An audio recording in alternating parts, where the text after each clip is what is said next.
Hi, I'm Tangles. This is my garage and this is my car. That's fine. That's enough room now. What's not apart? And this is a two-man job. And I didn't properly record how to get it out, get the centre out last time either, did I? Because I needed the extra hands. I remember that now.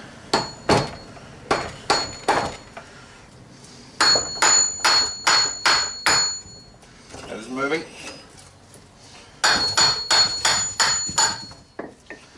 That's pretty much it. That was it. No, that's the short one. Which makes sense because they're just the other way around.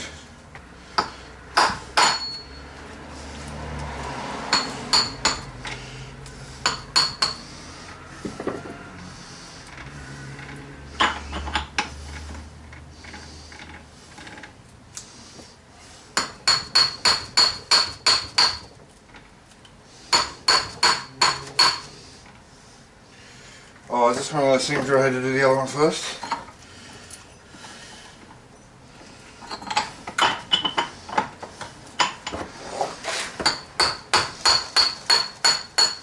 Yeah, it is.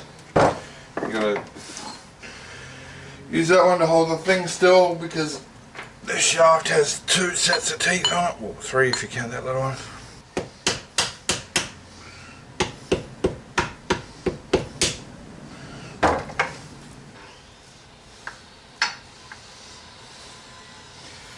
Casing out, cap, bearing cap out. It's the other one. Ideally, you have a vise for this sort of thing, and a second set of hands. I don't have either of those at the moment, so I've got to make do what I've got.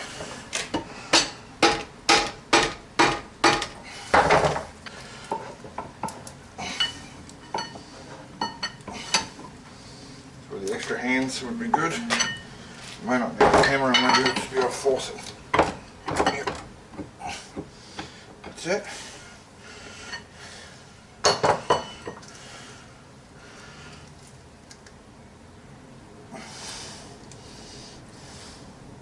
Just getting my fingers inside the bearing caps and shims on the ends, and voila. In theory, should be able to just unbolt this crown wheel, bolt this crown wheel to that centre, put that centre in this diff, and yeah, that works perfectly because I'm keeping this crown wheel and that gear together. Yeah, that's right. And then I keep my 3.6, but I've replaced the centre, which the most important bit of that being the viscous. Oh, here we go. There was a shim on that side.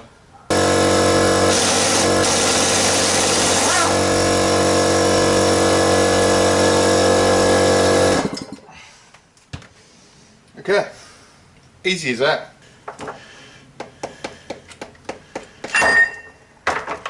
Ding. Just gonna bolt that to that, don't I? That's what I think I need to do. So I need to clean this up first now. I need to clean it up properly. Get all the stale or old used Loctite out. Before I do that, I'll have to clean out the bolts as well.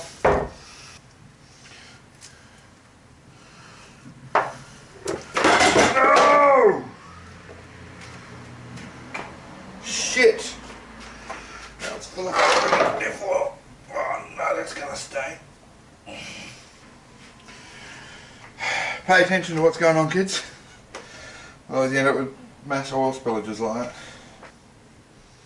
Pretty sure that the stuff has dissolved in my glove. Here I'm just scraping out any nuggets of Loctite that's been left behind.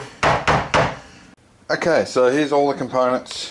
That's sitting there, still draining oil out. I do want to get all of the oil out because the oil that come out of here was metallic. There was a metallic-y coloration to it. It's very different to the oil that come out of that, and that one hasn't failed. I don't know if the shims were wearing or if the viscous fluid itself actually leaked out of that centre into the oil and mixed in with it. I'm not sure what's caused it, but I do want to have as little of it in the Diff when I reassemble it as possible. So I've cleaned all these components. I haven't cleaned the bolts. Cleaned all the wearing surfaces, the underside of that, and the clamping faces and stuffs and the bolts and the shafts of the stuff that's going back in. Not with the target of pristine, but just with the target of clean enough for assembly without contamination. Okay, so last I left off, diff housing was sitting in there draining. I left it there for a few days and all the oil drained out, and I've just given it a wipe out with the rag. So I'm ready to reassemble and then not finish the job because Loctite needs time to set before I put oil and stuff in it. But let's do what we can. Okay, so last I left off, diff housing was sitting in there draining. I left it there for a few days and all the oil drained out, and I've just given it a wipe out with the rag. So I'm ready to reassemble and then not finish the job because Loctite needs time to set before I put oil and stuff in it. Okay, so crown wheel needs to go on.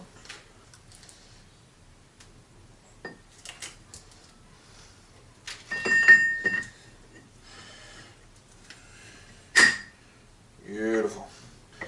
Let's just get one in here and one opposite it to hold it up.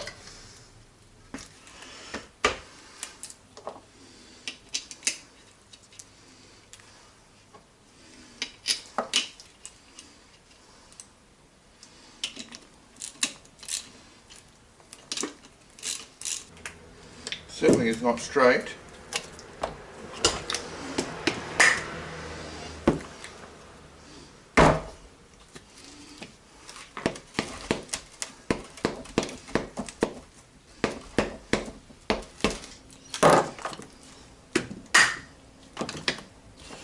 Just binding up a little bit.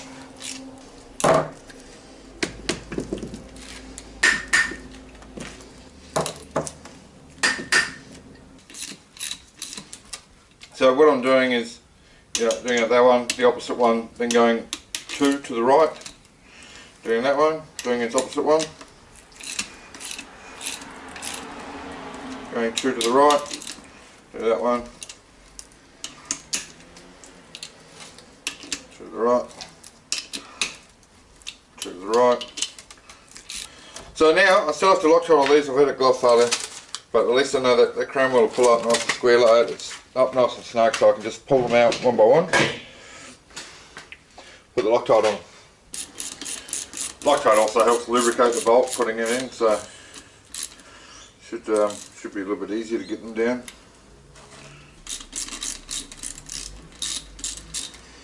Okay, this is the last bolt, number 10.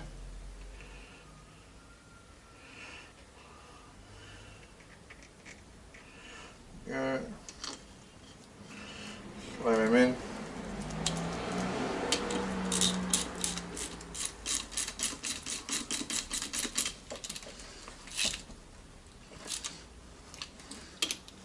Tighten them up.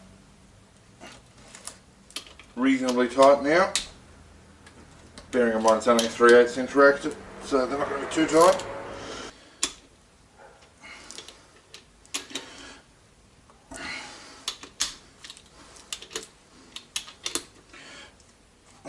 Alright, time for the big boy.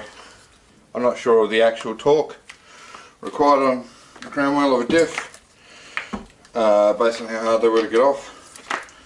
It's a big number. Now, which way does it go in here? The housing is sitting like that. It will go that way. But was that how it was sitting when I took it out? Because it matters for these shims.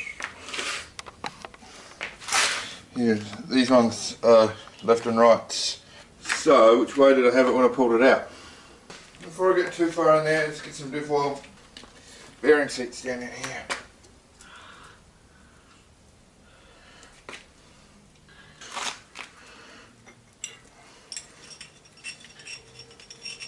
Now everything's nice and lubed up. At the shape of the bearing, you can just tilt it forward slightly. Just get them in the case. And just slip them over the wear face in there. And then let the Diff rest. Roll in slowly.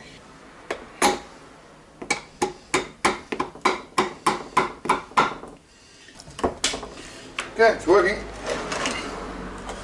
Slowly.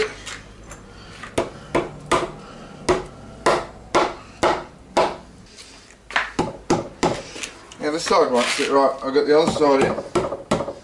Well, aligned, and this side. Now I want to play the game. Oh, here we go.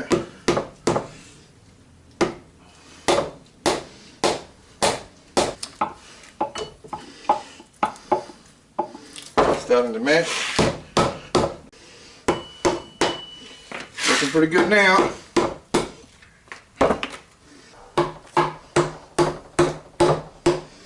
We are going places.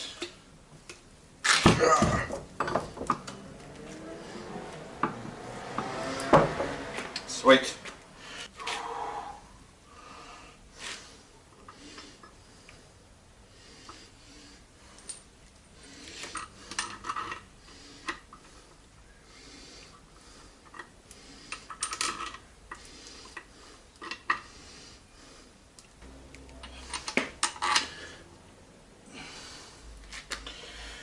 Okay.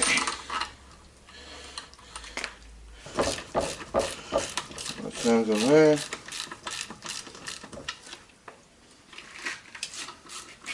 On the other side, so I don't pull one side down all the way and have it bind up and jam. Well, that all looks like it lines up somehow.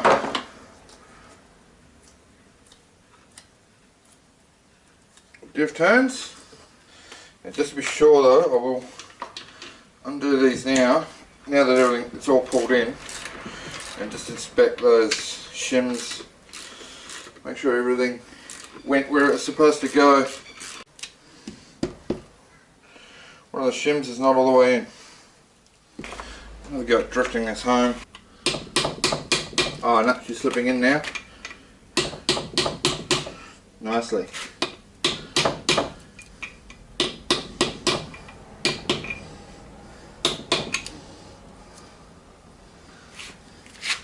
Yep, that's nice. Sure there's no damage. Nah, she's right. Okay, let's put these back in. Now from memory, I'm pretty sure I need to put the shafts in before I tighten these up. What I will do is just do them up a bit. Okay, back them off. When I pulled them apart, I had to leave this side in to get that side out, so this side, and then this one came out second.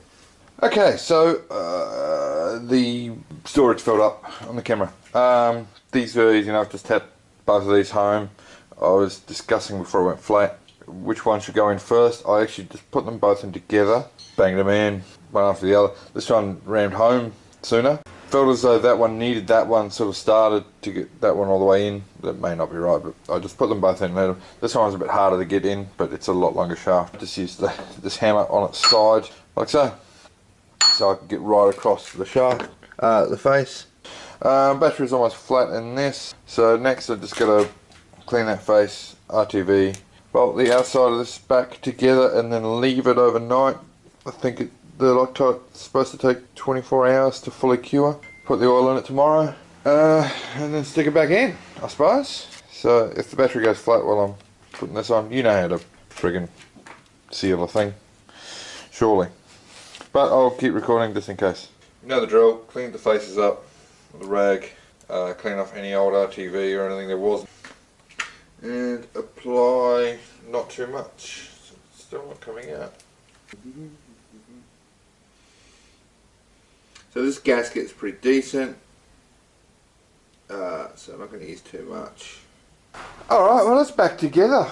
The battery went flat as well. Yeah, I didn't get putting the cover back on. It's not that important. It's not that hard. The other thing is, the more studio, you may realise that you didn't see me do up the bearing caps for the shafts.